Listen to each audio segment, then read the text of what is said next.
SNA Assassinators. This is Super Ninja Austin back here with another video, and your boy got some more review videos coming up, which is the second week of NXT Great American Bash, a continuity of greatness of NXT special event, part two, like what just happened last week with the Unholy Union against the Metaphor, Roxanne Perez versus Thea Hale, and Tony D'Angelo versus Tavion Heights, and much more.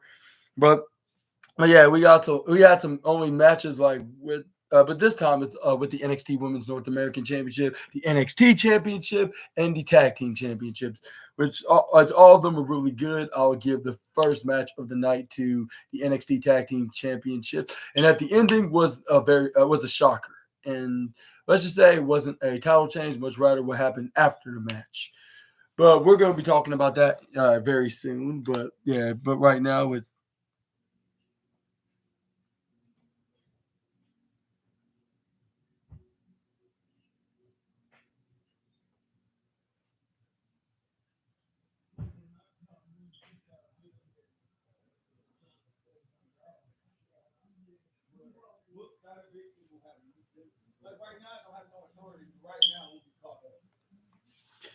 But let's start off with what's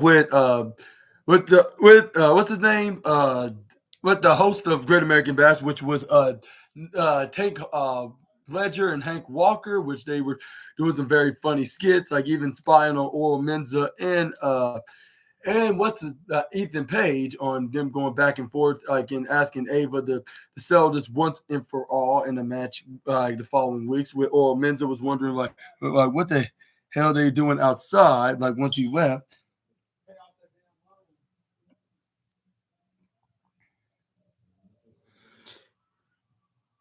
But this is where we got the first match, which I would give it I'd say the second place spot, to be honest. And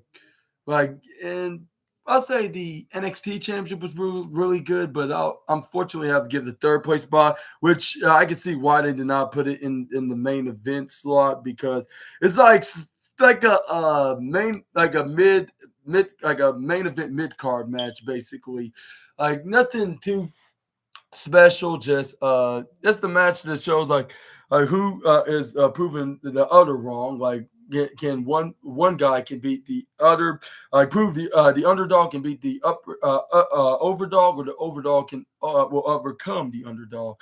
That's what the story was basically on the NXT Championship match, which we obviously knew who was going to be the winner. But let's talk about this second great match, next to the NXT Tag Team Championship, which it just goes off with Pete Dunne going for a headlock. But this is where we got Trick Williams then countering through Pete Dunne right to the bouncing right to the right side towards the left side.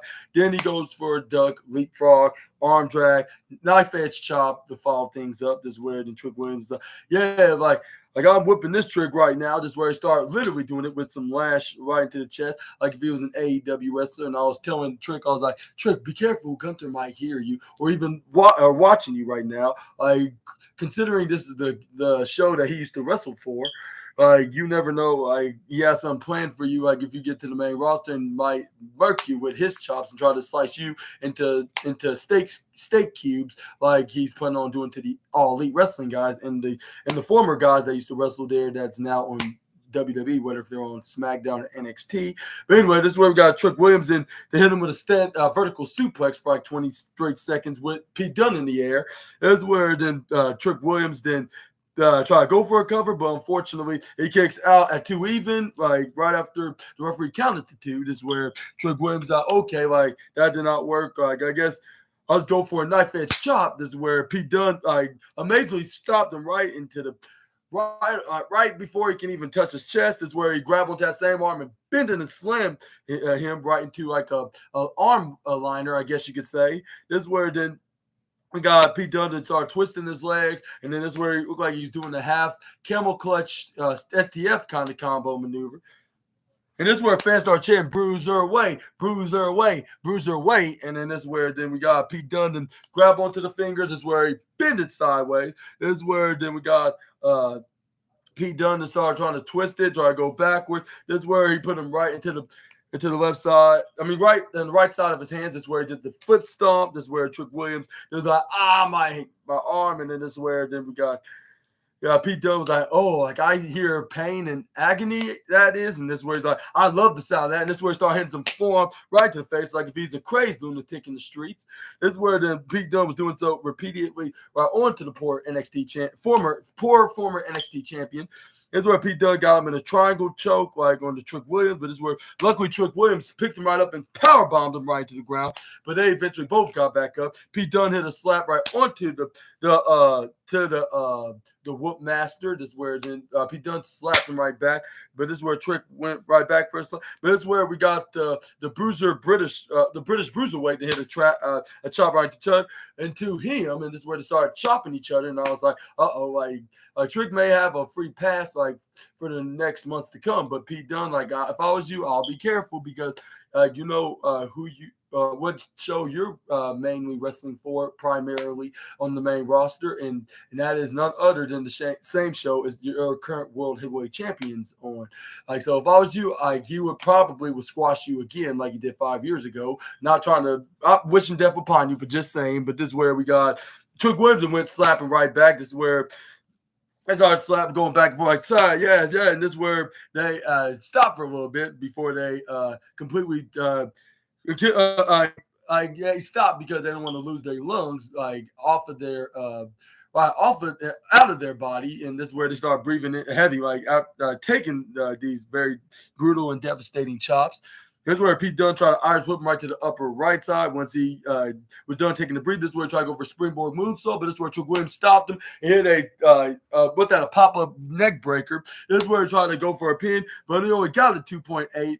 This is where then Trick Williams like, oh, come on. Like, that should have been in a way. This is where he was like, oh, well, like, I'm just going to have to try again. This is where he tried to collect Pete Dunne, but Pete Dunne caught him right into a trap. This is where he started hitting his torturing arm onto the former NXT champion. This is where he was like, come on, surrender. And this is where the Trick Williams like, never. Like, I'd rather die. I didn't do that. This is where then Pete Dunne's like suit your fate. And then this is where he tried to bend his arm and try to amputate him, take his arms, but luckily Trick Williams flipped right out of it. He started playing. I mean, he started doing this.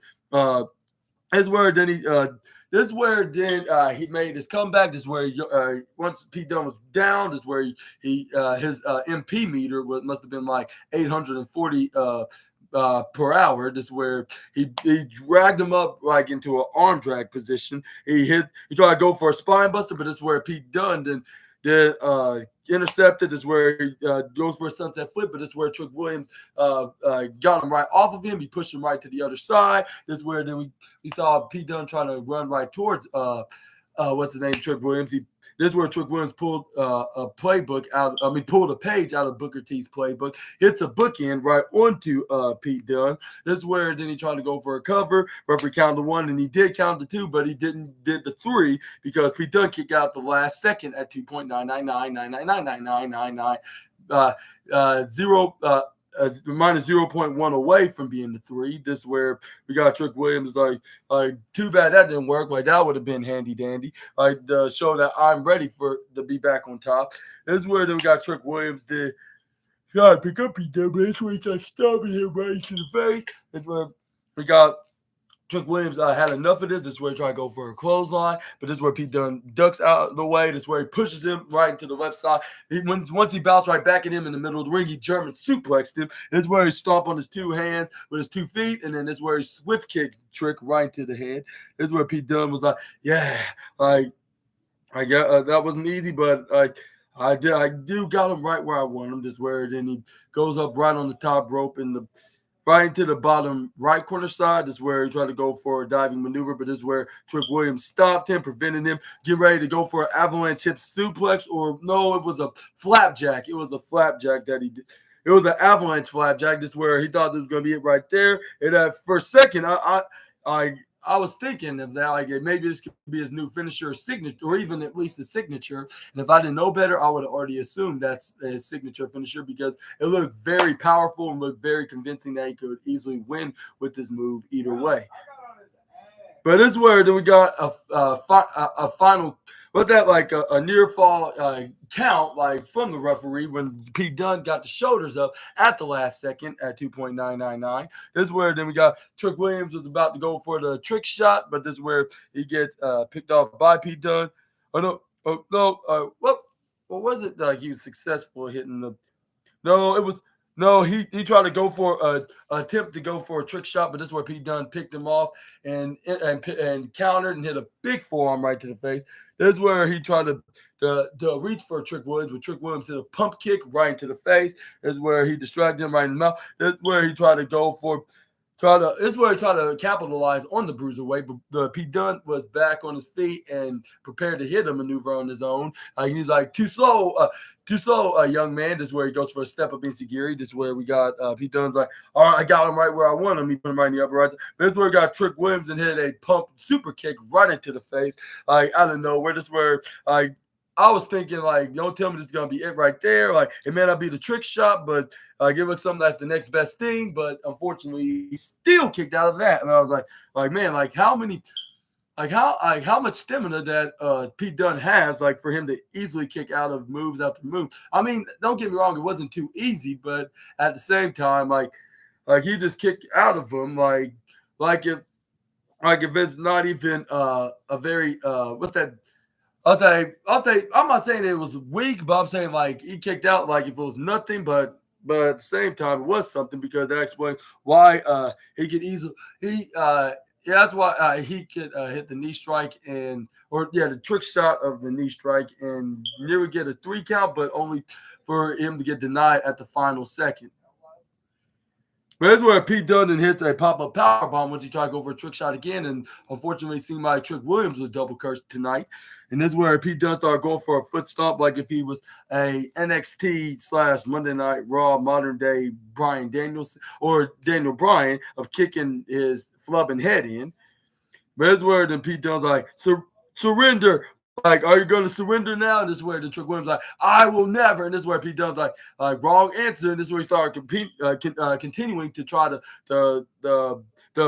break his head in and try to break his head and try to stomp it right into the ground. Is where Trick Williams is still was saying like, no, like I'm not giving up. This is where he started hitting some knife edge chop. This is where Trick then started hitting them with right hands. This is where then he and go for punch right into the midsection as well. This is where the referee's like, all right, stop. Like you, like yeah, like he's down. Like and this is where Trick Williams like, okay, I'll let go. Like and this is where we got Pete Dunne then hit a big slap right across his left jaw. But this is where Trick Williams hit a big uppercut, like to follow that up with. This is where then he hits a right hand to the face, right onto Pete Dunne. This is where he's stomping. This is where Booker T's like, come on, calm down, like my twin. Like I know you want to beat him so badly, but don't get yourself disqualified. And I was dying with laughter.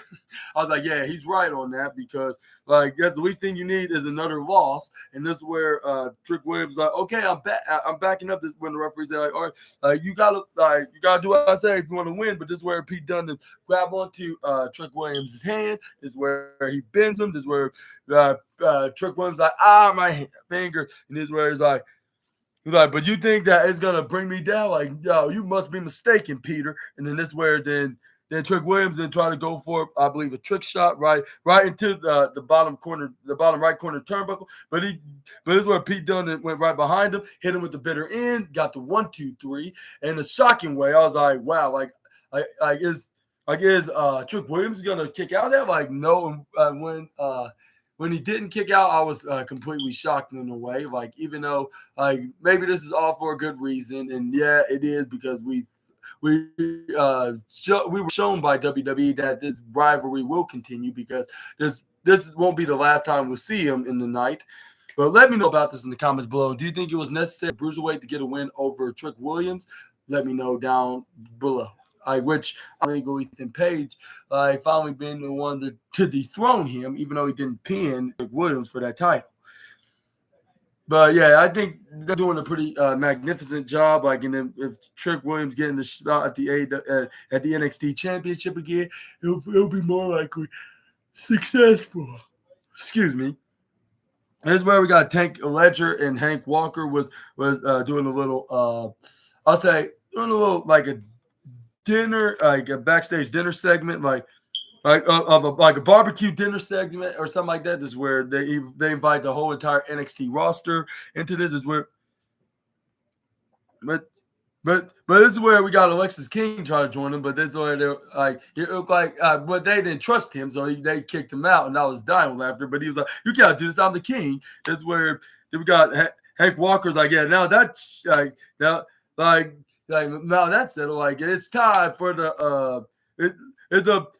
It's time for the Belly Boys like of the food eating contest. Is where then we got Hank Walker the factor us. This is where then what's his name, Robert Stone came in with Stevie Turner. This is where he told him saying like if it's my chance to he was like if I get a chance to be in this contest, like I can finish off this play before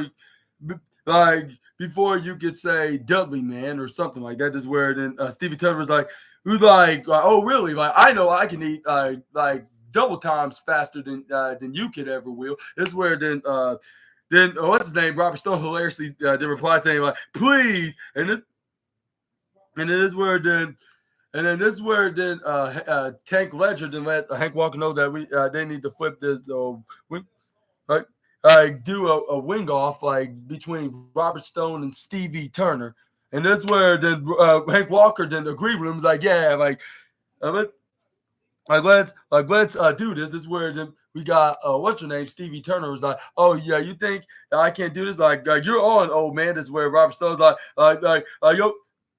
And she was like, let's do this, little gal. And then this is where then they all agreed on one thing about doing a wing eating contest.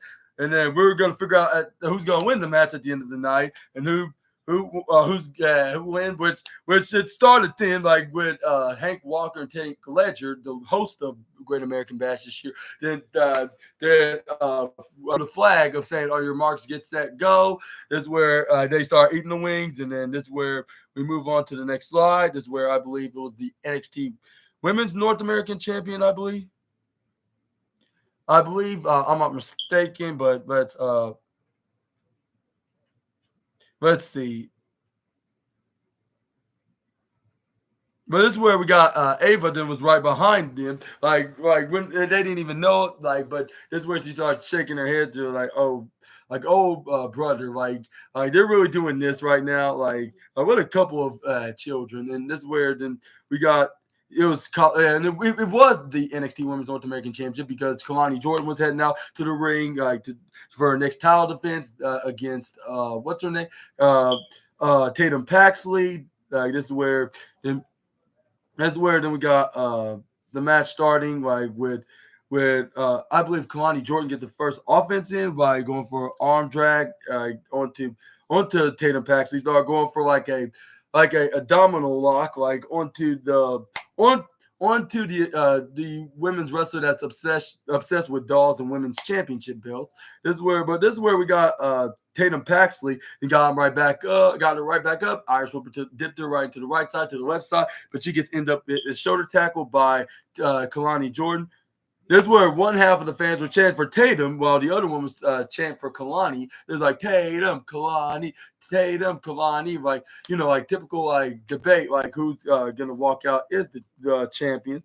This is where we got Tatum Paxley, eyes up to the left side. She ducks leap, but this is where she gets end up getting arm dragged by Kalani Jordan. This is where she did a leg swinging in the middle ropes and then an arm drag, looking like an arm drag of a 619. This is where Kalani Jordan did try to go for like a snapmare swift kick, but this is where we got what's her name, Tatum Paxley goes for a sliding back duck, and this is where we got Kalani Jordan then did the shrug emojis like oh well, and this is where she goes for a leg drop right onto Tatum, but this is where Tatum Paxley then roll out of the ring right onto the left side. This is where Kalani Jordan's like oh, you're not gonna give up on both of us, are you? And this is where then she goes for a diving corkscrew right onto Tatum Paxley. Like don't disappoint the WWE universe now. Like give them what they want. Now this is a women's championship match. It's where then Sam Paxley then was not hearing her because she wanted to play with her dollies now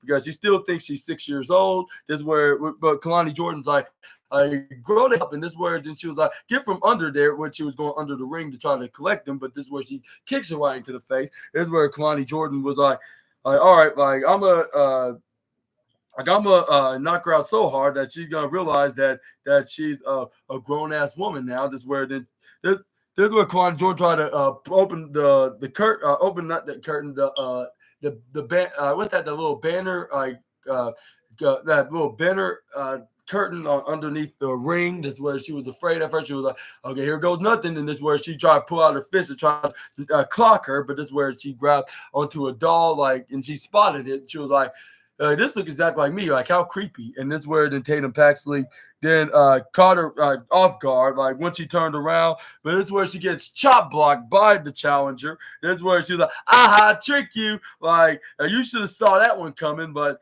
oh well, like now's my chance of becoming like something that I always wanted to be from the last 6 months, and that is the women's champion. That's where did she tried to bring her back in the ring, try to go for a pin, but this is where we got Kalani Jordan immediately kick out of the pin. But this is where Kalani Jordan was back in her game. She hit a move of her own. She tried to go for a pin, but she ends up only getting like a 2.4 count. But this is where we got what's her name? Tatum Paxley got back up, and this is where she intercepted, going for ankle lock. But this is where Kalani Jordan rolled right out of it, but she still was getting trapped into the offense side by Paxley. This is where she got in this innovative submission by bending her right leg right over Kalani's left leg. This is where then she tried to go for a headlock. This is where then she grab onto the right leg once. I'm not right, the left leg of Kalani once she rolled out of it. This is where she tried to go for that knee slam, but this is where we got Kalani Jordan and counter out of it. This is where she went right over Tatum and go for a sunset flip. Referee counted 1, referee counted 2, but this is where we got Tatum Paxley kicks out at 2.1. But this is where we got a dragon screw. Once Tatum Paxley tried to go for a step up enziguri right onto Kalani Jordan.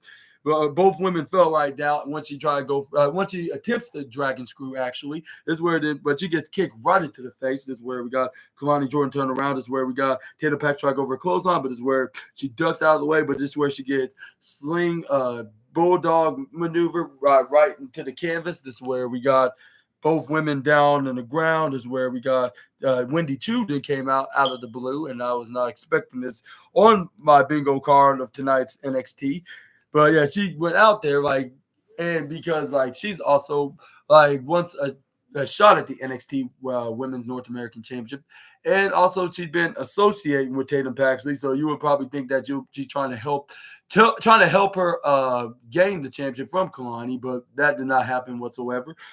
But anyway, this is where we got Tatum Paxley move out of the split-legged moonsault, after being distracted with what's Wendy Chu, which that did not work. The distraction must have worked in a way, but this is where we got Tate. And they did a pretty good job making Tatum Paxley look credible, credible in this title match, make her look like a legit challenger. Because in this part, they have her do a 450 splash. If I didn't know better about WWE NXT storylines, I would have thought this would have been it, because they made it so convincing that way. Fans were very shocked, with a 1 and a 2, and then we thought we were going to hit a 3, but it turns out that Kalani Jordan kicked out at 2.999, even though we know in story, she's going to retain, in a way. But this is where Tatum Paxley's come on, and this is where then Tatum Paxley was okay, that did not work, but I still got another move to do. This is where it was this the finishing touches, I believe that's what the name was, where they're grabbing onto her left leg and then her left arm, doing this and spin her right back, get that back right into the canvas. But this is where we got Kalani Jordan counters and threw her right into the upper left side. This is where she started what's that, kicking her legs, and what's that, getting ready by going for a run, what's that move, not rub, but like like scrape her foot right into the floor, like if she's a very angry horse or bull. Is where she tried to bulldoze.